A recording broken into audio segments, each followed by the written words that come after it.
Bon, donc on commence. Tout le monde sait, comme j'ai partagé la fois passée, que le Seigneur dit cette visite est pour une visite de sabbat.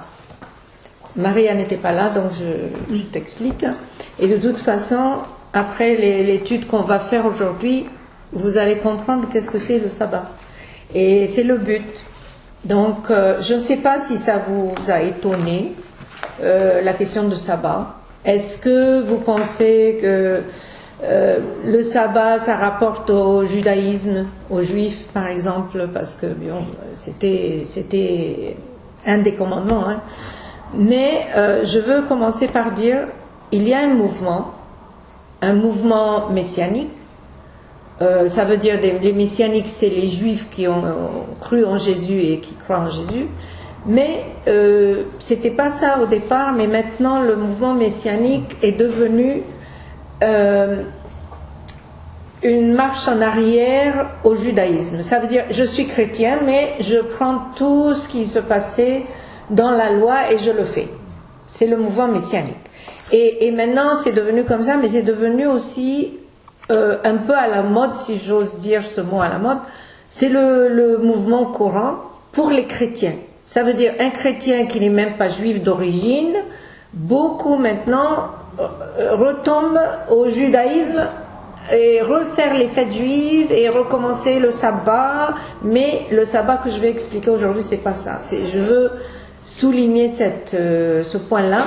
Je ne retombe pas dans le même mouvement, c'est pas ça du tout, ça n'a rien à faire. Et je ne retombe pas dans la loi, hein, de nouveau, parce que eux, ils retombent dans la loi. Hein.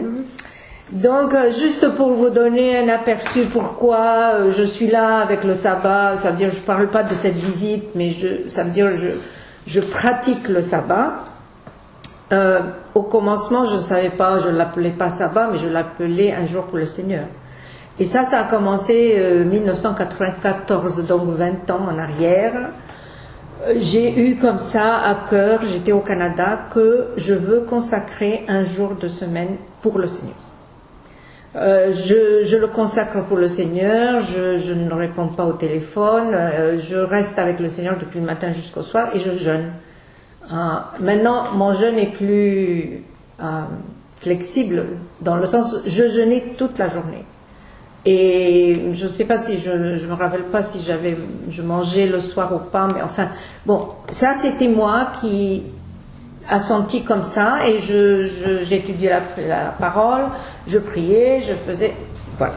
Ça a commencé comme ça, et aussi, j'ai décidé de le faire le vendredi, toute la journée, pas parce que les Juifs commencent dès le coucher du soleil vendredi jusqu'au coucher du soleil samedi. Ça, c'est leur sabbat. Donc, il y a un dîner le vendredi soir, ils ont des rituels à faire.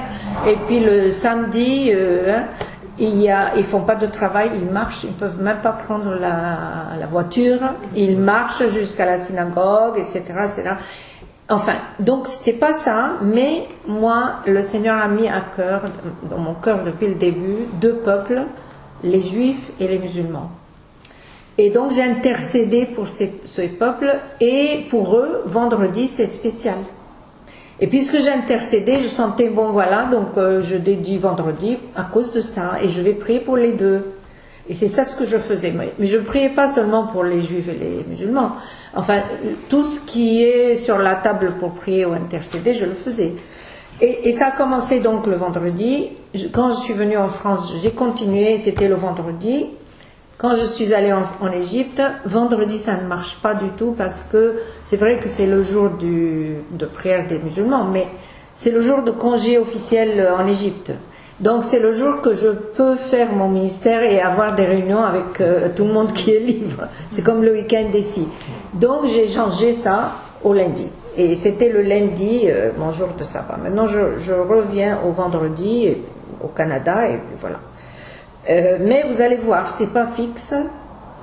Ce n'est pas quelque chose, je dois le faire le vendredi. C'est pas exactement ça. Vous allez comprendre de l'étude. Donc aujourd'hui, le Seigneur m'envoie pour vous donner un enseignement sur ça, Parce qu'à travers les 20 ans, moi j'ai commencé comme ça, mais à travers les 20 ans, le Seigneur me sensibilisait à la parole. Ok? Et donc, il veut vraiment que vous sortez de ma visite avec une sensibilité que l'Esprit maintenant, le Saint-Esprit, il veut préparer l'épouse. Et donc, l'importance du jour de sabbat pour nous aujourd'hui, c'est pour la consécration. Vous allez comprendre pourquoi c'est important. Donc, ce que je vais faire, je vais étudier le sabbat dans l'Ancienne Alliance, donc l'Ancien Testament. Et puis, on va voir dans la Nouvelle Alliance, le Nouveau Testament, qu'est-ce que ça veut dire. Et puis, on va voir à quoi ça sert la discipline d'un sabbat aujourd'hui, puisque je ne suis pas sous la loi. À quoi ça sert? Et puis, qu'est-ce qu'on peut faire et qu'est-ce qu'on ne peut pas faire un jour de sabbat, hein? Et puis après ça, il y aura questions-réponses période, si vous voulez. Et je préfère qu'on n'interrompt pas avec les questions ni réflexions jusqu'à la fin. Alors notez, si vous voulez, des questions. Et comme ça, je ne perds pas le fil de l'étude. Et après ça, on va prier. Donc, voilà.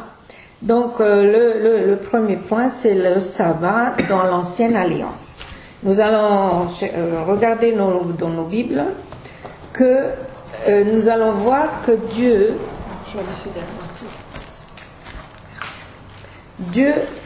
a donné des instructions à Moïse avant la loi. Avant la loi. Et ça, nous allons voir dans Exode 16, 23 à 30. Exode 16, 23 à 30. Ils sont sortis d'Égypte, bien sûr, et donc ça, c'est l'exode dans le désert. Et le Seigneur dit à Moïse suivant. Le Seigneur a révélé à Moïse, et puis Moïse, maintenant, il parle au peuple. Et Moïse leur dit, c'est ce que l'Éternel a ordonné. Demain est le jour du repos, le sabbat consacré à l'Éternel. Faites cuire ce que vous avez à faire cuire, faites bouillir ce que vous avez à faire bouillir, et mettez en réserve jusqu'au matin tout ce qui restera. Et donc, ils le laissèrent jusqu'au matin, comme Moïse l'avait ordonné, et cela ne devint point infect, et il ne s'y mit point de verre. Moïse dit, mangez-le aujourd'hui, car c'est le jour de sabbat. Aujourd'hui, vous n'en trouverez point dans la campagne. Vous vous rappelez qu'il y avait la manne. Et chaque jour, il cueillait la manne. Et le Seigneur, les directives du Seigneur étaient, ne cueillez pas plus que vous pouvez manger, parce que ça va pourrir. Ok? Mais le vendredi, il leur a donné ses instructions. Cueillez double. Parce que ça ne va pas pourrir cette fois-ci. Parce que demain, il ne fallait pas cuire. Ok? Donc pendant 6 jours, vous en ramasserez, mais le 7e jour, qui est le sabbat, il n'y aura point. Donc le Seigneur ne va pas envoyer la manne. Le 7e jour, quelques-uns du peuple sortirent pour en ramasser, et ils n'en trouvèrent point. Alors l'Éternel dit à Moïse, jusqu'à quand refuserez-vous d'observer mes commandements et mes lois? Considérez que l'Éternel vous a donné le sabbat, c'est pourquoi il vous donne au 6e jour de la nourriture pour 2 jours. Que chacun reste à sa place et que personne ne sorte du lieu où il est au 7e jour. Verset 30, et le peuple se reposa le 7e jour. Voilà. Donc ça, c'est la première notion dans le désert, déjà, que le Seigneur révèle à Moïse, il faut faire ça. Encore, il n'a pas donné la loi. Ok? Et je veux seulement dire que l'appellation du sabbat, le mot sabbat, parce qu'en hébreu, et comme en arabe, le premier jour de la semaine est dimanche. Il s'appelle premier. Enfin, moi, je ne connais pas l'hébreu, mais l'arabe, c'est ahad, voilà. Et en hébreu aussi, ahad, voilà, comme l'arabe. Donc, premier jour, le numéro 2, le 3, le 4, le 5, le 6 et le 7. Donc le sabbat, c'est le 7e jour. C'est le numéro 7. Et c'était comme ça, le Seigneur leur a dit, vous travaillez 6 jours et vous reposez le 7e jour. Ok. Donc, on a vu dans le verset 23, demain est le jour du repos. Et le Seigneur leur donna ça en suivant son exemple dans Genèse. Vous vous rappelez, si quelqu'un veut lire Genèse 2, 3, le Seigneur a créé le monde dans 6 jours et la Bible dit il se reposa le 7e jour. Okay. Donc quelqu'un veut lire? Dieu acheva au 7e jour son œuvre qu'il avait faite et il se reposa au 7e jour de toute son œuvre qu'il avait faite. Voilà. C'est donc quand le Seigneur dit ça aux enfants d'Israël, c'est parce que lui-même il a fait ça. Il a pris un jour de repos et il nous a créé les êtres humains en son image et dans le sens aussi, bon, Dieu est tout puissant, il peut travailler 24 heures sur 24, c'est pas grave, mais il nous a donné l'exemple déjà et il veut qu'on fasse de même. Ça veut dire notre système physique ne peut pas supporter du travail 7 jours sur 7 et à la longue, ça ne marche pas. On va ou bien avoir une santé qui n'est pas bonne et bien sûr la santé spirituelle ne va pas être super et enfin, bon voilà. Ok, après ça donc il lui donne la loi. On va voir Exode 20. Il lui donne la loi, les 10 commandements. Exode 20, de 8 à 11. Alors, ça, c'est le 4e commandement. Et le Seigneur dit à Moïse, « Souviens-toi du jour de repos pour le sanctifier. Tu travailleras 6 jours et tu feras tout ton ouvrage. Mais le 7e jour est le jour du repos de l'Éternel, ton Dieu. Tu ne feras aucun ouvrage, ni toi, ni ton fils, ni ta fille, ni ton serviteur, ni ta servante, ni ton bétail, ni l'étranger qui est dans tes portes. Et car en 6 jours, l'Éternel a fait les cieux et la terre et la mer et tout ce qui y est contenu, et il se reposait le 7e jour. C'est pourquoi l'Éternel a béni le jour du repos et l'a sanctifié. Ok ? Donc voilà, ici, ce n'est pas seulement une révélation, mais maintenant c'est devenu un commandement. Comme on trouve que les autres commandements que le Seigneur a donnés sont importants, ils ne sont pas négociables. Hein? Soit qu'on les obéit ou pas, peu importe, mais ce n'est pas négociable. Donc le sabbat aussi n'est pas négociable. On ne l'a pas vu comme ça, on n'a pas été enseigné comme ça, mais en fin de compte, c'est comme ça. Hein. On doit le respecter comme tout autre commandement. Voilà. Alors, aussi, je vais vous dire, on va lire Exode 31, donc du verset 12 et le verset 12 et 13. Et ça, on va voir une autre dimension du sabbat que le Seigneur révélait à Moïse. Il dit, l'Éternel parla à Moïse et dit, parle aux enfants d'Israël et dis-leur, vous ne manquerez pas d'observer mes sabbats, car ce sera entre moi et vous et parmi vos descendants un signe auquel on connaîtra que je suis l'Éternel qui vous sanctifie. C'est grave, hein, ça veut dire c'est important ça. Non seulement c'est un commandement, donc bien sûr on doit respecter tous les commandements, mais aussi c'est le signe devant le peuple qui ne connaît pas Dieu, entre Dieu et nous. On va être différent des autres et à travers le sabbat. Ok ? Et ce signe-là, c'est pour tout le monde, enfin pour tout le monde qui ne croit pas en Jésus ou l'Éternel, mais aussi c'est un jour que le Seigneur a sanctifié et dit respectez ça parce que c'est le Seigneur qui vous sanctifie.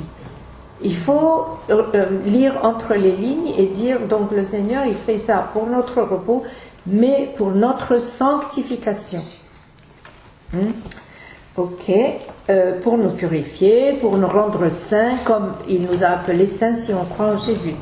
Mais il faut souligner que quand on est appelé saint, aujourd'hui par exemple, j'ai accepté le Seigneur. Okay? Je suis née de nouveau et le Seigneur m'accepte. Il m'appelle sainte. Hein? Mais je ne suis pas encore sainte dans tous les sens. Je ne suis pas purifiée.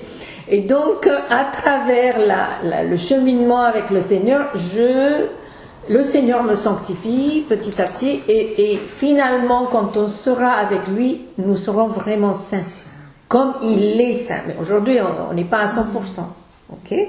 Donc, de nouveau, respecter le sabbat, ça permet au Seigneur de nous sanctifier. Voilà. Et là, je veux vous dire que, bien que c'était la loi et tout ça, le Seigneur n'a jamais arrêté de répéter et rappeler le peuple d'Israël de la question du sabbat. On ne va pas lire tous les versets parce qu'il y en a beaucoup. Mais seulement, je veux vous dire, il parle en Exode plusieurs fois, Lévitique, Nombre, Deutéronome, les livres des rois, les livres de chroniques, Néhémie, vous connaissez l'histoire, Néhémie, ils étaient des esclaves des prisons de guerre en Babylone et ils sont retournés en Israël. Donc quand ils sont retournés, il y avait une réforme spirituelle. Et puisqu'il y avait une réforme spirituelle, Néhémie, quand il a reconstruit le mur de Jérusalem et quand Esdras, c'était le prêtre, il est venu pour faire la réforme, ils ont appelé le peuple entier, ils ont lu la loi toute la journée, ça veut dire la loi toute la Torah. Et il a rappelé au peuple la question du sabbat. Non seulement ça, mais Néhémie, pendant qu'il travaillait, il reconstruisait le mur, il respectait le sabbat. Donc, avec la réforme, il leur rappelait qu'il fallait de nouveau respecter ça. Les psaumes parlent du sabbat, Ésaïe, Jérémie, Ézéchiel, Osée, Amos et j'en passe. Et puis bien sûr dans le Nouveau Testament. Donc ce n'est pas une petite chose. C'est quelque chose que le Seigneur insiste là-dessus. Bon, ça c'est dans l'Ancienne Alliance et je veux lire avec vous Ésaïe 58.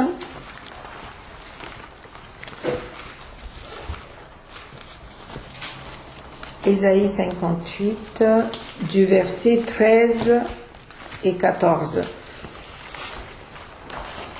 Le livre d'Ésaïe et le chapitre 58, il parle surtout au peuple d'Israël qui le désobéissent. Okay? Il parle surtout du vrai jeûne. Qu'est-ce que ça veut dire quand il jeûnait? Qu'est-ce qui est acceptable au Seigneur et tout ça. Le peuple d'Israël, et jusqu'à présent, c'est un peuple qui garde la tradition. Hein.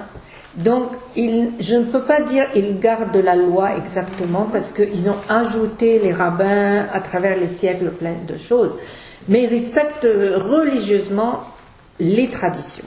Et donc, du temps d'Ésaïe, ils faisaient ça aussi. Ils faisaient les rituels, ils allaient donner les holocaustes et présenter les holocaustes. Et ils jeûnaient, etc. Mais ce n'était pas acceptable au Seigneur. Parce qu'ils désobéissaient, enfin ils faisaient... Et dans leur cœur, ce n'était pas correct. Alors, il parle de tout ça dans le chapitre entier pour leur dire, vous pouvez jeûner, faire tous ces rituels, mais ça ne sert à rien parce que je ne l'accepte pas. Parce que leur cœur n'était pas correct. Et ils traitaient les autres d'une façon très mal. Enfin, les uns les autres. Et donc, on vient au verset 13 et il parle du sabbat là. Et moi ça m'a vraiment touchée pendant que j'étais à Paris. Parce que là, j'ai vu que ce n'était pas moi qui inventais. Là, j'ai vu que c'est sérieux. Alors, verset 13, il dit, si tu retiens ton pied pendant le sabbat pour ne pas faire ta volonté en mon jour saint, mon jour. Si tu fais du sabbat tes délices, pour sanctifier l'Éternel et le glorifiant, et si tu l'honores en ne suivant point tes voies, en ne le livrant pas à tes penchants et à de vains discours, alors tu mettras ton plaisir en l'Éternel et je te ferai monter sur les hauteurs du pays. Je te ferai jouir de l'héritage de Jacob, ton père, car la bouche de l'Éternel a parlé. Alors là, c'était vraiment appareil pour moi. J'ai dit, mais même si on respecte le sabbat, je ne peux pas faire ce que je veux, hein, ce qui me plaît. Il fallait découvrir qu'est-ce qui plaît au Seigneur. Ok ? Et donc, voilà, c'est pas selon notre volonté, d'après ce qu'il dit, c'est à travers ce qu'on découvre de la parole, ce qui plaît au Seigneur. C'est comme ça qu'on peut le consacrer. Donc, c'est un jour consacré, considéré saint, ça veut dire mis à part pour le Seigneur. Et c'est pour notre sanctification en même temps. Et le jour même est sanctifié, mais moi aussi je suis sanctifiée. Donc, je mets ça à part pour lui. Ok. Mais quel bénéfice moi j'aurai? Parce que quand le Seigneur il dit c'est pour vous, c'est pour votre repos. Et, ok, je vais plaire au Seigneur, je vais obéir, mais le Seigneur, Dieu est amour. Donc s'il nous donne n'importe quelle loi, c'est pour nous.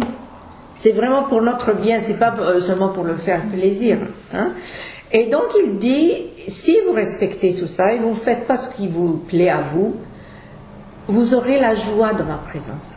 Ça va être un délice. Il dit dans le psaume 16, 11, je ne vais pas le lire de la Bible, je le connais par cœur, plénitude de joie en ma présence et délices éternelles à ma droite. Et donc, si moi je réserve un jour pour le Seigneur, donc je vais le passer avec lui, et je vais être avec lui. Et donc, c'est plénitude de joie que moi je vais recevoir. Hein? Même si la première fois que je le fais, peut-être que je ne vais pas exactement avoir cette expérience, mais à la longue, ça va devenir comme ça. Et quelque chose, une promesse qu'il a donnée au verset 14, qui est assez importante quand même. Si vous faites ce qui me plaît le jour du sabbat et vous le sanctifiez, je vous ferai monter sur les hauteurs du pays. Ça, c'est vraiment très profond parce que les hauteurs du pays, c'est quoi? C'est pas pour me donner un office élevé ou tout ça. C'est pas du tout ça. Normalement, les gens païens mettaient leurs idoles et les trucs qu'ils allaient adorer sur les hauteurs des montagnes, toujours. Et ça veut dire que Satan avait un siège sur les hauteurs. Alors le Seigneur dit, si tu fais ce sabbat et tu fais ce que me plaît à moi, non seulement tu vas avoir la joie de ma présence, tu vas avoir le pouvoir sur le mal et la puissance de l'ennemi. Hein? C'est costaud.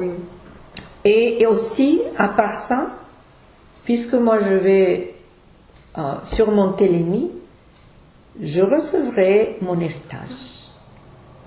Ce qu'il a prévu pour moi, je vais le recevoir. Je vais jouir de ça, sans effort. Sans effort. C'est magnifique. Donc ça, c'est le bénéfice pour nous. Et on va parler un peu plus après la différence entre dans l'Ancienne Alliance et dans le Nouveau Testament après Jésus. Mais pour le moment aussi, je vais vous dire qu'il y a quelque chose d'autre à part le jour du sabbat. On va parler seulement de Lévitique 25, 1 à 7, qui parle aussi d'une année de sabbat. Donc, quelqu'un lit, s'il vous plaît, de 1 à 7.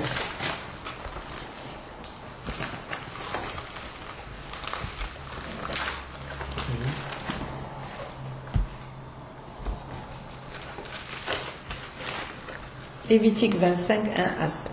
L'Éternel parla à Moïse sur la montagne du Sinaï et dit, « Parle aux enfants d'Israël et tu leur diras, quand vous serez entrés dans le pays que je vous donne, la terre se reposera. Ce sera un sabbat en l'honneur de l'Éternel. Pendant 6 années, tu ensemenceras ton champ. Pendant 6 années, tu tailleras ta vigne et tu en recueilleras le produit. Mais la 7e année sera un sabbat, un temps de repos pour la terre, un sabbat en l'honneur de l'Éternel. Tu n'ensemenceras point ton champ, et tu ne tailleras point ta vigne. Tu ne moissonneras point ce qui proviendra des graines tombées de ta moisson, et tu ne vendangeras point dans les raisins de ta vigne non taillés. Ce sera une année de repos pour la terre. Ce que produira la terre pendant son sabbat vous servira de nourriture à toi, à ton serviteur et à ta servante, à ton mercenaire et à l'étranger qui demeure avec toi, à ton bétail et aux animaux qui sont dans ton pays. Tout son produit servira de nourriture. Voilà, donc il y a aussi une année de sabbat. Le Seigneur, non seulement il s'intéresse à nous personnellement, mais à la terre qu'il a créée. Parce que si on cultive la terre continuellement, donc elle va... Voilà. Et donc, il s'intéresse à tout ça. Il y a plus tard, mais on ne va pas discuter aujourd'hui, mais une multiplication de sabbats, donc cette année. Et la 50e année, qui est 7 x 7, c'est une année de jubilé, mais c'est une année de sabbat. Tu ne feras rien. Tu ne fais pas de mystère, tu ne fais pas de ci et ça et ça. D'après le Seigneur.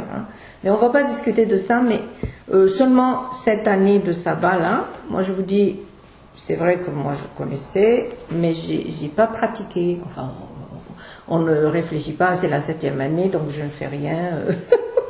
Mais quand le Seigneur m'a dit, c'est une visite de sabbat, c'est parce que j'ai labouré beaucoup. Pendant 7 ans en Égypte, j'ai labouré ici pendant 7 ans.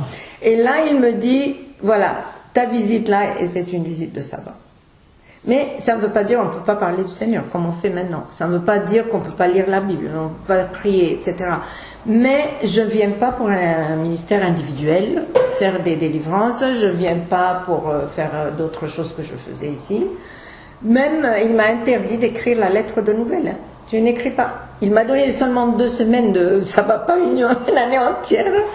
Parce que, bon, au Canada, c'est aussi un commencement. Mais je pense que le Seigneur a commencé à me parler comme ça, que c'est un temps de sabbat. Pourquoi? Parce que maintenant, c'est la question de construire sa maison. Donc, on a parlé de la maison de Ra, et c'est éminent dans le cas du Canada.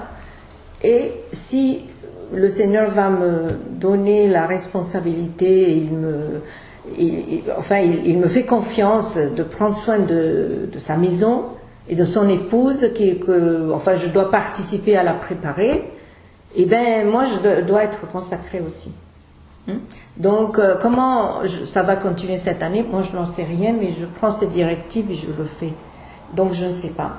D'ailleurs, même avant de venir, c'est vrai que je me suis installée à Toronto, enfin tout ça c'est obligatoire. Mais les 2 semaines avant de venir, c'était un silence total.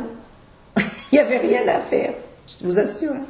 Je lis, je fais des choses comme ça, mais pas de ministère vraiment. Donc le Seigneur sait. Et donc ces 2 semaines, il n'y aura pas de ministère de délivrance, il n'y a pas de ministère individuel. C'est aussi pour célébrer 7 ans. 7 ans qu'on a travaillé ensemble, Maryse et moi. Et voilà. Et le Seigneur veut vous apprendre tous à jouir du sabbat, son repos. Ok.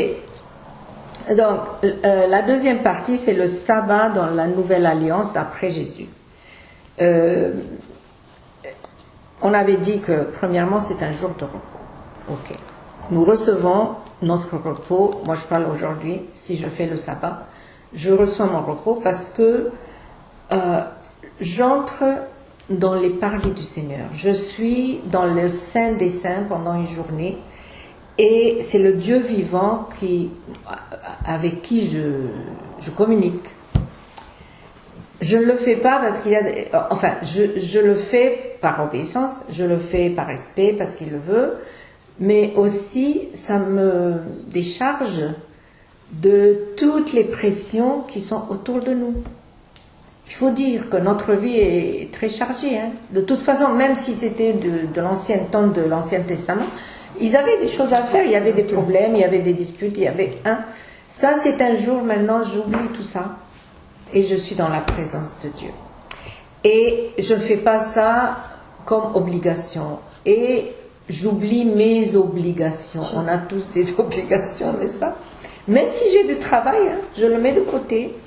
Et je peux vous assurer, depuis 20 ans je le fais, j'ai jamais senti que j'ai raté un temps de travail, donc je n'arrive pas à me rattraper, ou je sais pas quoi. Non, pas du tout. Au fait, ça donne plus d'énergie et d'élan pour continuer avec le Seigneur. Sinon, enfin. Donc, nous recevons le repos, sachant que, en obéissant à son commandement, je lui plais.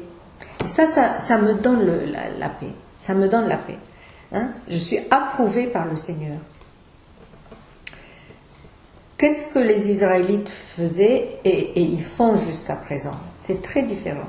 Ce que moi je fais, ou un nouveau croyant en Jésus fait, est différent des Israélites, parce que les Israélites n'ont jamais eu de repos. Et c'est Dieu qui a prononcé ça. Ils avaient peur du Seigneur. Ils avaient peur parce que ils ont vu des signes et des prodiges. Il y a des gens qui, s'ils désobéissaient, ils mourraient à la minute même, etc. Donc ils obéissaient mais avec la crainte. Et donc ce n'est pas exactement le repos que le Seigneur dont il parle. Et ils avaient peur parce qu'en fait en Exode 35:2 il dit celui qui fera quelque ouvrage ce jour-là du sabbat sera puni de mort. Donc il suivait, mais c'était vraiment la peur de la punition, hein, de la peine de mort. Et donc c'est devenu un rituel, pas pour être sanctifié ni purifié, mais ils le font aujourd'hui comme ça. C'est religieux, ils doivent le faire. Et on était en Israël, on a vu, hein, tout ferme. De 3h de l'après-midi jusqu'au lendemain, 3h de l'après-midi du vendredi, samedi, coucher du soleil, les magasins sont fermés après le coucher du soleil. Donc jusqu'à dimanche, il n'y a rien. Mais, malheureusement, ils ont passé toute leur histoire dans la désobéissance. Et comme Ésaïe 58, il dit, vous pouvez faire tout ça comme rituel, mais ça ne me plaît pas. Si vous me désobéissez dans la vie quotidienne, à part le sabbat, à quoi ça sert? Donc, ils s'éloignaient de Dieu et Dieu a prononcé, dans le psaume 95, 11, il dit aussi, je jurais dans ma colère, parce qu'ils désobéissaient, ils n'entreront pas dans mon repos. Hein? C'est grave. Donc, eux, ils pensaient, ils vont traverser le désert et puisque c'est la terre promise, ils auront le repos là-bas. Ils n'ont jamais eu le repos. Parce qu'ils ont été tout le temps rebelles, etc. Bon. Et aussi dans Hébreux 4.2, l'auteur d'Hébreux dit la parole qui leur fut annoncée ne leur servit de rien, parce qu'elle ne trouva pas de la foi chez eux qui l'entendirent. Et donc, ils ne faisaient pas ça parfois, soit dans l'Ancien Testament, soit aujourd'hui. Et dans notre cas, si on fait exactement la même chose comme eux, ça veut dire par crainte ou parce que, bon, j'ai peur que Dieu ne va pas être content, donc il va me punir, ou je n'ai pas la foi à recevoir ce qu'il m'a promis, eh bien je ne vais rien recevoir. C'est tout. Et de toute façon, Jésus a bien dit qu'il ne pouvait pas même faire des miracles s'il n'y avait pas la foi dans le peuple, n'est-ce pas? Donc c'est la même chose. Et donc 2 Corinthiens 3, 6, il dit, Paul, une nouvelle alliance, donc notre alliance avec Jésus, non de la lettre, mais de l'esprit, car la lettre tue, mais l'esprit vivifie. Hein? Donc pour nous, on respecte le sabbat parce que Dieu veut que notre corps et notre âme se reposent, mais en même temps, c'est pas légaliste. C'est pas parce que c'est la loi. Et d'ailleurs, c'est pour ça que moi, je me permets de choisir un jour de la semaine, mais je le garde régulièrement. Ça veut dire 6 jours je travaille, 7e jour je me repose. Et dans ce cas-là, c'est important de respecter le rythme. Hein? Ok, nous sommes toujours dans la nouvelle alliance, donc avec Jésus, et Jésus dit aux disciples, le Fils de l'homme est maître du sabbat. Dans un autre endroit, dans Marc 2, 27, il dit, le sabbat a été fait pour l'homme et non l'homme pour le sabbat. Donc nous aussi, nous devons comprendre que c'est pour notre bien, et donc il n'y a pas des règles strictes, ce que tu dois faire à 9h du matin, 10h du matin, jusqu'à le coucher du soleil. Non, c'est un jour de connecter avec le Seigneur. Le sabbat est fait pour moi. J'honore le Seigneur en le faisant, mais il est fait pour moi, pour connecter avec mon Dieu et avec le Dieu vivant. Donc, dans sa présence, nous recevons une régénération. Une régénération spirituelle, une restauration de notre corps que le Seigneur nous donne pour l'être entier, âme, corps et esprit. Pour qu'on puisse avoir cet équilibre et continuer. Donc, il n'y a pas la crainte, ce n'est pas une tradition, ce n'est pas un fardeau comme le judaïsme. Ce n'est pas légaliste dans le sens que ça doit être le samedi.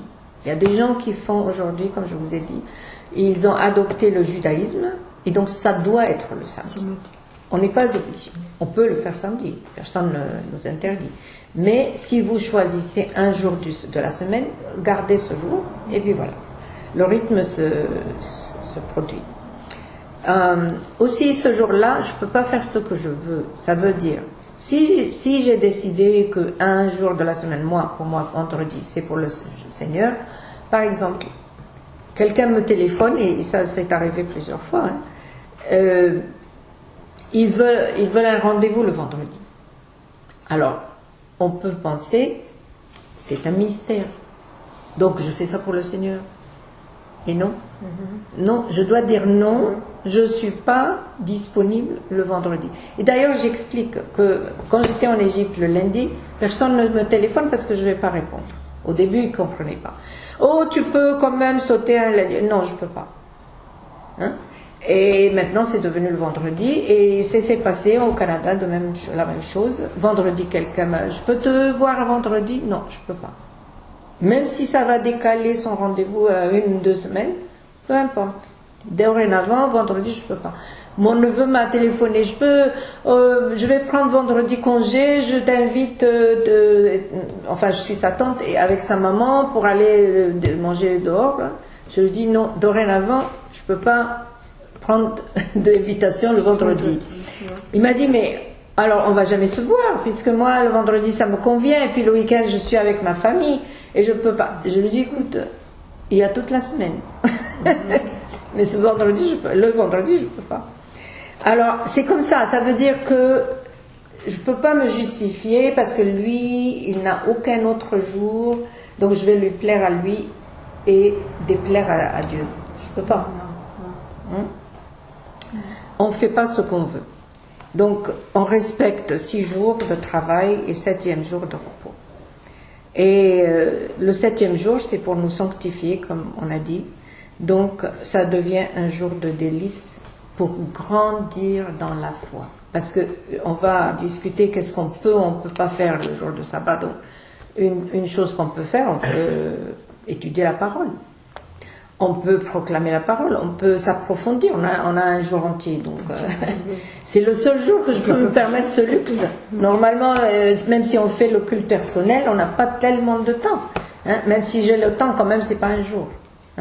Donc moi, je prenais mon temps, je prends tout mon temps à lire un chapitre entier, un livre entier, enfin, par exemple, pas tout en un seul jour, mais enfin...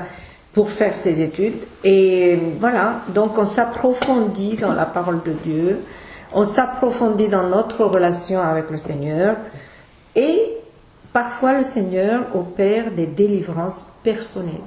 Parce que quand je suis là, je sens que je suis avec lui seul. Je veux lui parler de choses, je veux lui prier de certaines choses, etc. Puisque je suis dans cette atmosphère dans le sanctuaire, eh bien, vous pensez que le Seigneur ne va pas parler?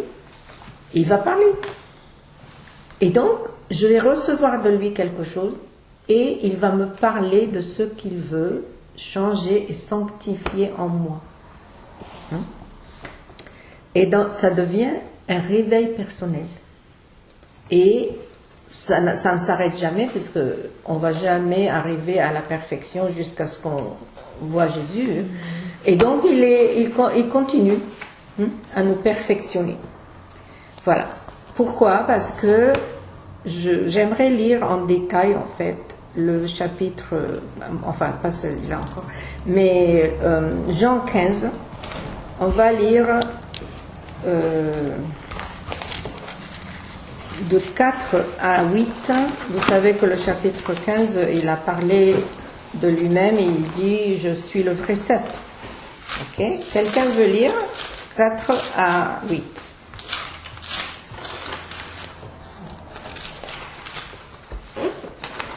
Demeurez en moi et je demeurerai en vous. Le sarment ne peut porter du fruit par lui-même sans rester attaché au cep. Il en va de même pour vous si vous ne demeurez pas en moi. Je suis le cep, vous êtes les sarments. Celui qui demeure en moi et en qui je demeure porte beaucoup de fruits, car sans moi vous ne pouvez rien faire. Si quelqu'un ne demeure pas en moi, il est jeté dehors comme le sarment et il sèche. Puis on ramasse les sarments, on les jette au feu et ils brûlent. Si vous demeurez en moi et que mes paroles demeurent en vous, vous demanderez ce que vous voudrez et cela vous sera accordé. Ce qui manifeste la gloire de mon Père, c'est que vous portiez beaucoup de fruits, vous serez alors vraiment mes disciples. C'est très important ce chapitre, en fait, parce qu'il le répète, il le répète, il le répète. Si vous ne demeurez pas en moi, vous ne pouvez rien faire. Donc, nous tous qui sommes chrétiens, on a toujours l'ambition, je veux dire l'ambition, de servir le Seigneur. Oui ou non, hein? Tout le monde veut ça. Oh, je dois faire quelque chose, hein? Ok. Mais si vous ne prenez pas le temps avec le Seigneur, vous pouvez faire des choses, mais ça ne sert à rien. Ça va être comme les sarments secs. Et à la fin, le Seigneur va vous dire, mais je ne vous ai jamais demandé de faire ça. Vous avez fait ça de la part de qui? De vous-même? Vous faites ce qu'il vous plaît? Si je suis attachée au cep, pendant ce jour-là, le Seigneur me donne la sensibilité de savoir, est-ce qu'il veut que j'aille voir telle personne? Je peux faire ci ou ça, ou ça, ou ça. Hein? Sa volonté. Et de nouveau, on revient à la volonté de Dieu, parce que si ce n'est pas sa volonté, c'est moi qui le fais, ça n'a aucune valeur. Et à la fin, le Seigneur va le rejeter. Sans moi, vous ne pouvez rien faire. Ça, je pense qu'on doit le mettre sur un tableau, parce que penser que nous sommes en train de servir le Seigneur, mais on le fait comme on veut, c'est pas le service qu'il veut, c'est pas le ministère qu'il veut. Et en fait, il y a d'autres livres. Bon, moi, je lis des paroles, par exemple, que le Seigneur a données à d'autres personnes, et il dit, vous ne pouvez pas aimer le monde plus que moi. Ça veut dire, vous ne pouvez pas vouloir sauver le monde plus que moi. Mais sachez que c'est dans la présence de Dieu, enfin ma présence, vous allez recevoir qu'est-ce que vous devez faire. Mais si le monde fait ça, il dit, le monde entier va être sauvé. Mais si on fait ce qu'on veut, on voit que le monde n'est pas sauvé. Hein. Donc ça, c'est un point important de retenir. Et nous sommes bien sûr sous l'alliance nouvelle, et donc Jésus est avec nous, et Jésus est ressuscité. Les Juifs n'avaient pas ça. Hein.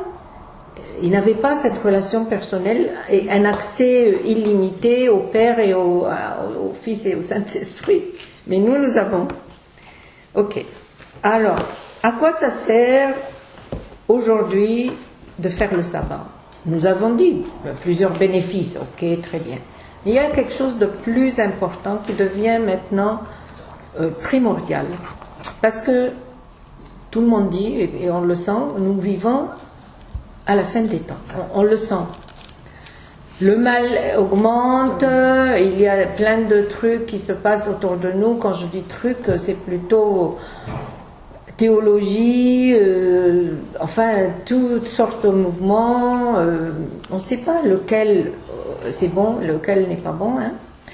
Alors, on veut lire donc ça en détail. On va lire le chapitre 17 de Jean, comment Jésus a prié de 1 à 21. Jean 17. Et si quelqu'un veut lire, s'il vous plaît.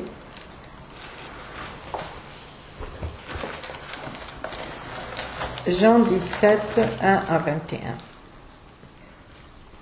Après avoir ainsi parlé, Jésus leva les yeux au ciel et dit, « Père, l'heure est venue. Glorifie ton Fils, afin que ton Fils te glorifie, selon que tu lui as donné pouvoir sur toute chair, afin qu'il accorde la vie éternelle à tous ceux que tu lui as donnés. Or, la vie éternelle, c'est qu'ils te connaissent, toi, le seul vrai Dieu, et celui que tu as envoyé, Jésus-Christ. Je t'ai glorifié sur la terre, j'ai achevé l'œuvre que tu m'as donné à faire. Et maintenant, toi, Père, glorifie-moi auprès de toi-même, de la gloire que j'avais auprès de toi avant que le monde soit. J'ai fait connaître ton nom aux hommes que tu m'as donnés du milieu du monde. Ils étaient à toi et tu me les as donnés, et ils ont gardé ta parole. Maintenant, ils ont connu que tout ce que tu m'as donné vient de toi, car je leur ai donné les paroles que tu m'as données, et ils les ont reçues, et ils ont vraiment connu que je suis sorti de toi, et ils ont cru que tu m'as envoyé. C'est pour eux que je te prie. Je ne prie pas pour le monde, mais pour ceux que tu m'as donnés, parce qu'ils sont à toi, et tout ce qui est à moi est à toi, et tout ce qui est à toi est à moi. Et je suis glorifié en eux. Je ne suis plus dans le monde, et ils sont dans le monde, et je vais à toi. Père Saint, garde-les en ton nom que tu m'as donné, afin qu'ils soient un comme nous. Lorsque j'étais avec eux dans le monde, je les gardais en ton nom. J'ai gardé ce que tu m'as donné, et aucun d'eux ne s'est perdu, sinon le fils de la perdition. Jusqu'à 21, pas plus. Oui, on est 13, on est 12. Afin que l'écriture soit accomplie. Et maintenant je vais à toi, et je dis ces choses dans le monde, afin qu'ils aient en eux ma joie parfaite. Je leur ai donné ta parole, et le monde les a haïs, parce qu'ils ne sont pas du monde. Comme moi je ne suis pas du monde. Je ne te prie pas de les ôter du monde, mais de les préserver du mal. Ils ne sont pas du monde, comme moi je ne suis pas du monde. Sanctifie-les par ta vérité, ta parole est la vérité. Comme tu m'as envoyé dans le monde, je les ai aussi envoyés dans le monde, et je me sanctifie moi-même pour eux, afin qu'eux aussi soient sanctifiés par la vérité. Ce n'est pas pour eux seulement que je prie, mais encore pour ceux qui croiront à moi par leur parole, afin que tous soient un, comme toi, Père, tu es à moi, et comme je suis à toi, afin qu'eux aussi soient un à nous, pour que le monde croie que tu m'as envoyé. Ok, merci. Alors, vous voyez le contexte. Jésus allait être crucifié, donc il prie cette prière-là avant la croix, et vous avez entendu, hein, donc il a fait la volonté du Père, il a fait la tâche qu'il lui a donnée, il a glorifié le Père, et il veut que chaque personne qui croit en lui glorifie le Père, et croit en lui seul qu'il est le Fils de Dieu, et que puisqu'il a fait la volonté du Père, lui et le Père est un, il dit, donc le verset 11 et le verset 21, qu'il soit un comme nous sommes un. Et vous avez vu qu'est-ce que ça veut dire. Jésus, qui est pur, hein, sans péché, dit quelque chose de vraiment bizarre. Dans le verset 19, il dit « Je me sanctifie moi-même pour eux ». Waouh. Comment Jésus doit être sanctifié? Il est déjà saint. Hein? Mais ça veut dire « Je me suis consacré totalement à ta volonté, Père, pendant que j'étais sur terre, pour racheter l'humanité. » Et ça, c'est notre exemple. Hein? Et là, il s'est sanctifié. Il n'a pas fait d'autre chose. Il pouvait faire beaucoup d'autres choses. Il a fait seulement ce que le Père lui a dit de faire. Et c'est comme ça qu'il était sanctifié. Et il dit, c'est comme ça que je les sanctifie. Non seulement par un exemple, mais ça veut dire que si on fait la volonté du Père, le Seigneur nous donne tout ce que nous demandons. Dans le chapitre 15 de Jean, comme on l'a dit, si on est attaché au cep, tout ce que nous demandons, il nous exauce. Et pour Jésus, c'est la même chose, ok? Mais je lis tout ça pour arriver à une chose. Le verset très fameux, qui soit un comme nous sommes un, est le verset le plus abusé aujourd'hui dans notre temps où nous vivons que n'importe quel verset de la Bible. Les tromperies se font à travers ce verset, et je parle ici de l'œcuménisme. C'est le verset qu'il cite, que nous soyons un comme nous sommes un. Ils ne disent pas d'autre chose. Donc tout le monde dit, ah ben, c'est la volonté de Jésus. Moi j'ai vu un pasteur anglican sur l'internet, mais d'une hypocrisie incroyable. Il dit, parce qu'il est avocat de l'œcuménisme, donc il dit à une foule incroyable de plusieurs milliers de pasteurs américains évangéliques, il dit, donc il parle que nous devons être unis avec l'Église catholique et le Vatican, etc. Et donc il dit, avant de vous quitter, je vais prier. Je vais prier une prière d'un qui allait mourir. Et vous savez que si quelqu'un allait mourir, il va donner les paroles les plus importantes de sa vie. Alors, il lit ça, mais il ne lit pas tout le chapitre.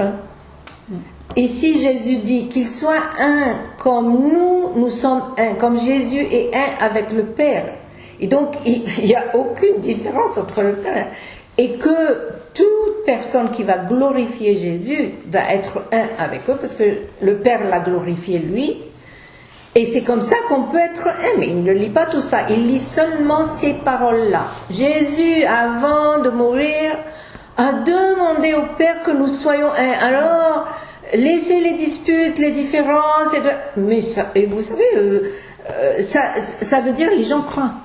Et je vous parle de pasteurs qui connaissent la Bible. Et ils sont tombés dans le piège. Et donc, nous sommes là, dans ce temps-là, où il y a beaucoup de mensonges. Et le mensonge est utilisé par la Bible, excusez-moi. Parce que si tu prends une petite phrase seulement et tu la tournes comme tu veux, et tu prêches une demi-heure sur ça, comme tu veux, eh bien les gens, ils se culpabilisent et voilà, ils te suivent. Sauf que Jésus a dit, et on va lire ça dans Matthieu 24, vous savez, Matthieu 24, Jésus parle de la fin des temps aux disciples parce qu'ils lui ont demandé. Ils lui ont demandé quels sont les signes, etc. On ne va pas lire tout, mais on va lire du verset 23 à 25. Et je vais le lire. Donc, Matthieu 24, verset 23. Si quelqu'un vous dit alors, le Christ est ici, ou oui, il est là, ne le croyez pas. Car il s'élèvera de faux Christ et de faux prophètes. Ils feront de grands prodiges et des miracles au point de séduire, s'il était possible, même les élus. Voilà, je vous l'ai annoncé d'avance.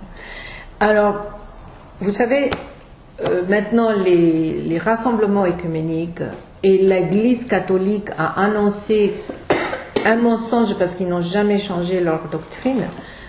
Ils ont fait, je ne sais pas, quelque chose d'officiel pour dire aux évangéliques, voilà, notre point de différence était que les évangéliques disent on adore, enfin notre Dieu c'est Jésus et Jésus seul, notre foi est basée sur Jésus seul. Et les catholiques, bien sûr, il y avait la Vierge,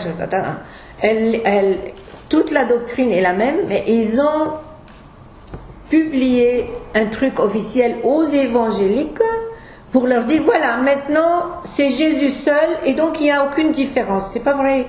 Donc ils utilisent le Christ pour tromper les gens. Ici c'est exactement ce que Jésus dit. Si ils vous disent ici c'est le Christ, par exemple dans l'Église catholique, non, il n'est pas là. Parce qu'il y a toutes les autres idolâtries. Et bien sûr, Jésus-Christ est au milieu de ça, mais il l'utilise pour séduire les gens et voilà. Donc on va être séduit par les mensonges. Et plus que mensonges, miracles, prodiges, hein, Satan va faire ça à la fin des temps et nous vivons ces temps-là. Alors je vous dis que sans le sabbat, où on peut passer du temps non seulement avec le Seigneur, mais dans la parole. Si on ne connaît pas la parole, on est perdu. Parce que maintenant, il nous trompe avec la parole, ce qui est grave. Donc, même si je n'ai pas passé du temps à étudier un chapitre, par exemple, où j'ai entendu à l'église ou n'importe où, ou à l'internet, ou je ne sais pas quoi, il faut toujours revenir à la parole et lire le contexte. Parce que maintenant, c'est maintenant la mode. Ils sortent du contexte et ils détournent la parole de leur manière, comme ils veulent. Et bien sûr, la tromperie, elle doit être attirante. Parce que c'est la mode, par exemple, d'intercéder pour les nations, d'intercéder pour le réveil, je ne sais pas quoi. Alors, il y a des rassemblements écuméniques. Et voilà, on prie pour la nation de France, on prie pour ci et ça. Mais vous savez, si on n'est pas attaché à Jésus et Jésus seul, toutes les prières qu'ils font ne servent à rien. Et donc le peuple pense, des nombres de personnes pensent les pauvres, ils vont à une retraite, ils vont à une conférence, ils vont je ne sais pas où, ils passent le temps dans la prière, ça parfois le jeûne, et à la fin, ils ne savent pas que ça n'aboutit à rien. La valeur est zéro. Et donc, puisque nous vivons dans des temps comme ça, notre relation personnelle avec le Seigneur est devenue plus importante même que n'importe quel autre temps. Ok? Voilà. Et Jésus nous a avertis que l'ennemi va cibler les élus, les croyants. Hein? On ne peut pas dire « Ah non, moi je crois en Dieu, donc ça va ». Personne ne va me tromper. Mais écoutez, moi j'ai vu, et en France et maintenant aux États-Unis, des pasteurs évangéliques qui étaient pleins de feu pour le Seigneur. Hein? Et ils sont tombés non seulement dans le communisme, ils sont devenus catholiques. Ils sont devenus catholiques. Il y a de ceux ici, mais j'oublie leur nom, mais depuis longtemps, plusieurs, même ils ont écrit des livres, comment ils ont été convertis au catholicisme. Et tout ça. Parce qu'une fois qu'ils commencent à fréquenter les milieux œcuméniques, un d'eux était converti, vous savez comment? La Vierge lui est apparue. Une fois que j'assiste dans ce milieu, qui est reine, sauf la Vierge, dans le catholicisme, donc après ça, je me suis ouverte à d'autres esprits et elle peut revenir me visiter. Et donc ce cas-là, il croit en ça. Et chaque fois que, c'est pas la Vierge elle-même, il faut comprendre que c'est pas la Vierge, bien sûr. Mais c'est un démon assez important dans les rangs du royaume des ténèbres qui apparaît sous la forme de la Vierge. Et donc, moi, par exemple, j'ai cette apparition. Je vais la croire. Je suis au milieu de prier ou je sais pas quoi. Et toujours, elle va donner un conseil, par exemple, faites ci ou faites ça, et c'est toujours contre le Seigneur.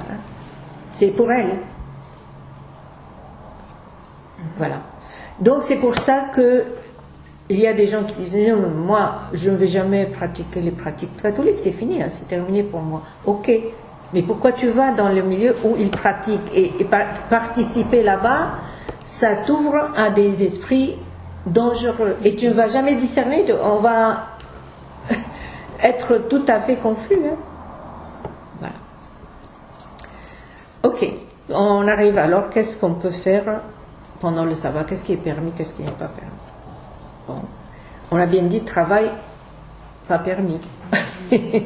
Pas de travail. Pas de connexion avec le monde à l'extérieur, téléphone, internet, portable, je sais pas quoi. Même, écoute, pas de livre. Comment? Un livre. Un livre, la Bible. La parole. Que la parole. Commentaire. Tu peux. Ah oui, tu peux lire le commentaire. Tant que ça rapporte à ça et ça te fait comprendre un peu plus, ça va. Non. Ok. Pas d'interruption. Moi, je vis seule, ok, c'est facile pour moi, mais vous vivez dans une famille. Mais si on commence à avoir cette discipline du sabbat, tout le monde va respecter ça et ils vont comprendre ce jour-là, il n'y a pas d'interruption. Tu ne peux pas m'interrompre et venir, oh, est-ce que je peux boire un coca ou je ne sais pas quoi. Non, ok. Ça va prendre du temps pour s'installer. Parce que même moi seule, quand je dis par exemple, n'importe où en France ou au Canada ou en Égypte, à quelqu'un, non, je ne peux pas te voir le lundi. Oh Magda, mais c'est pas grave, tu vas venir parce qu'il m'invite à enseigner ou à faire quelque chose. Je dis non, c'est grave. Parce que le Seigneur vient premièrement. Une fois, la fille d'une sœur que je connaissais, elle connaissait, enfin, elle comprenait pas cette histoire de sabbat, donc elle m'a téléphoné sur mon portable, moi je le mets en silencieux.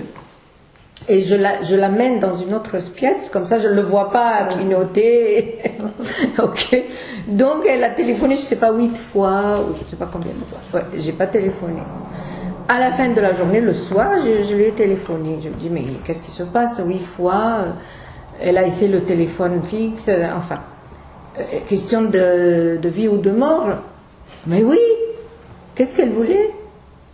Elle voulait prendre mon conseil parce que moi j'ai acheté un truc de chauffage et elle veut savoir où je l'ai acheté. Alors ça c'est important. Hein. Pour elle, oui. Mais pour elle, mais c'est pas une vie ou une mort. Elle peut l'acheter demain ou je sais pas quoi. Donc je ne m'arrête pas au téléphone ou n'importe quoi. Voilà. Pas de cuisine. Parce que faire la cuisine, c'est du travail. Alors moi, je me débrouille pour avoir des restes. Je prépare en avance. J'ai la tête tranquille. Parce que si on n'a pas cuisiné, pendant que tu es au sabbat, tu vas... Mais qu'est-ce que je vais leur donner ce soir? Et qu'est-ce qu'on va manger? Mais ça m'a passé moi aussi. C'est pour ça que moi, j'ai développé cette habitude. Ah non. Je vais préparer en avance. Et comme ça, j'ai pas de pensée par rapport à ça. Ok, on a dit que c'est pas des œuvres, nous avons le repos des œuvres, donc même pas le ministère. Ça c'est des œuvres. Le ministère, c'est des œuvres, donc pas de ministère. Ok. Maintenant, qu'est-ce qu'on peut faire? Louange, on peut passer du temps à louer le Seigneur. Moi, j'ai des cassettes, ça m'aide à faire ça. Hein. J'ai des CD aux cassettes. Étude de la parole, méditer la parole. Par exemple, si il y a un verset qui m'intriguait, m'interpellait, j'ai pas passé assez de temps pour vraiment l'étudier et voir les références de l'Ancien Testament et le Nouveau, etc., etc. Alors c'est le temps de le faire. Je décortique des choses et puis je découvre, etc., etc. Ok. On peut faire de l'action de grâce dans le sens même dans les louanges, ça veut dire dans la prière. On remercie le Seigneur. Pendant la semaine, qu'est-ce qui s'est passé dans ma vie? Ça me rapporte des choses anciennes. Seigneur, tu m'as épargné ça, tu as fait ci et ça et ça et ça. Bon. Bien sûr, la prière et l'intercession. Je fais la distinction entre prière et intercession. Parce que prière, je peux lui demander des choses, je peux remercier, dans la prière, on peut lui parler simplement, ce que je pense, Seigneur, qu'est-ce que tu penses de ça? Lui poser une question. Peut-être je ne recevrai pas la réponse le jour même, mais ça fait partie de la communication. Et donc, l'intercession, c'est autre chose. Moi, c'est le jour, je dis aux gens qui me connaissent, parce que je connais maintenant plusieurs personnes, et chaque personne, elle va me donner des sujets de prière.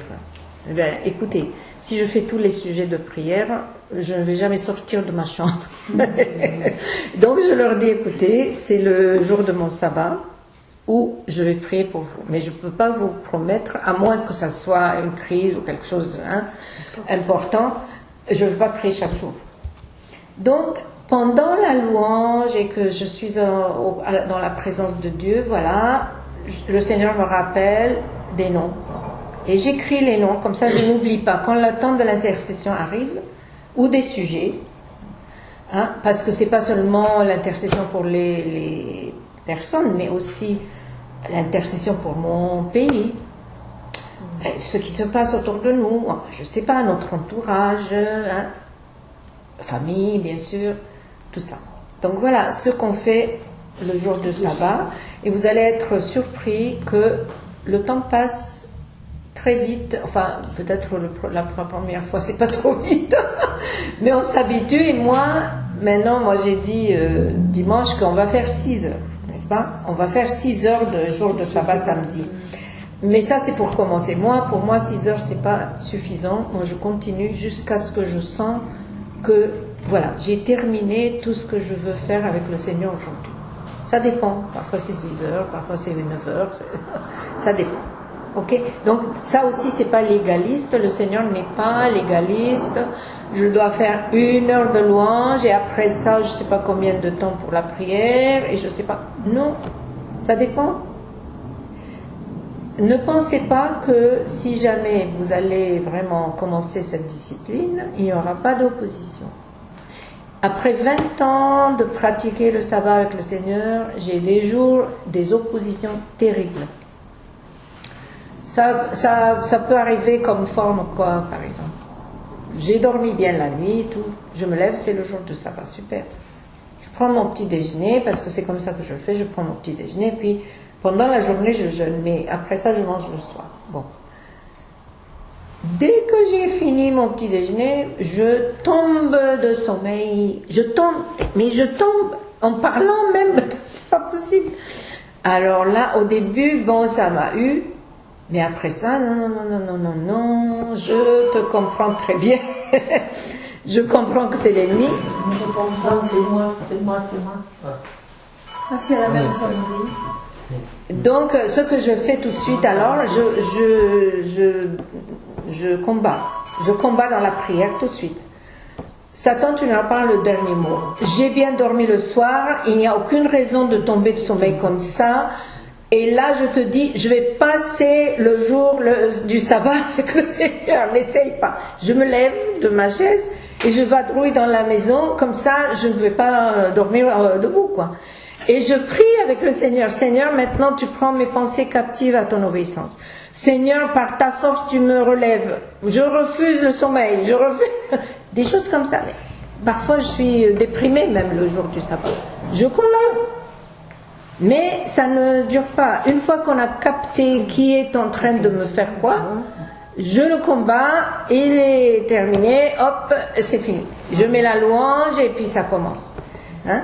Mais je vous dis ça parce que c'est clair que si c'est le jour que moi je vais recevoir du Seigneur le plus, il va vous combattre. Hein. C'est même pas, on n'essaye même pas de réfléchir parce qu'il va le faire. Hein? Et il va te donner peut-être des idées. Mais qu'est-ce que tu fais? C'est n'importe quoi, c'est stupide. Tu penses que tu fais ci, ça, hein? Tout ça va se passer. Mais je peux vous dire que je reçois du Seigneur. On peut recevoir du Seigneur chaque jour. Mais puisque j'ai consacré un jour entier, sûrement je vais recevoir quelque chose. Hein? Voilà. Donc c'est ce que je voulais vous dire.